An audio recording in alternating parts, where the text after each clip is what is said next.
तो आज की ये कहानी है सीटों का खेल या सत्ता या समानता।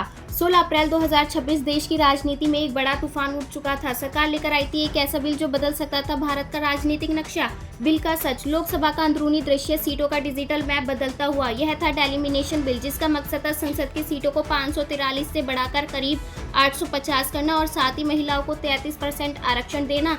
छिपा हुआ ट्विस्ट, भारत का मैप राज्यों के बीच इम्बैलेंस दिखता हुआ। लेकिन असली कहानी यहीं खत्म नहीं होती। इस बिल को जोड़ा गया था डेलिमिनेशन से, यानी जनसंख्या के आधार पर सीटों का बंटवारा। विरोध की आग, नेताओं का विरोध, संसद में शोर, मीडिया डिबेट, विपक्ष भड़क उठा। दक्षिण भारत के राज्य बोले, हमने जनसंख्या नियंत्रित की, अब हमें सजा क्यों। संसद में टकराव, वोटिंग का दृश्य, डिजिटल स्कोर बोर्ड। 17 अप्रैल 2026 लोकसभा में हुआ वोटिंग। 298 वोट पक्ष में, 230 विपक्ष में। लेकिन संविधान संशोधन के लिए चाहिए था 2 से 3 बहुमत।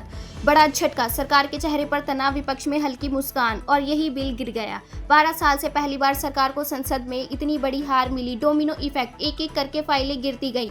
इस हार का असर इतना बड़ा था कि डेलिमिनेशन बिल भी रोक दिया गया, क्योंकि दोनों एक दूसरे से जुड़े हुए थे। असली सवाल, एक आम भारतीय युवक युवती सोच में डूबा, पीछे संसद।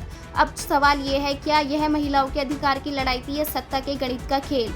एंडिंग, भारत का मैप, लोगों के चेहरे, लोकतंत्र का सिंबल। लोकतंत्र में फैसले सिर्फ कानून से नहीं बल्कि विश्वास से बनते हैं, और जब विश्वास हिलता है तो पूरा सिस्टम सवालों में आ जाता है। यह सिर्फ एक बिल नहीं था, यह भारत के भविष्य की दिशा तय करने वाली लड़ाई थी।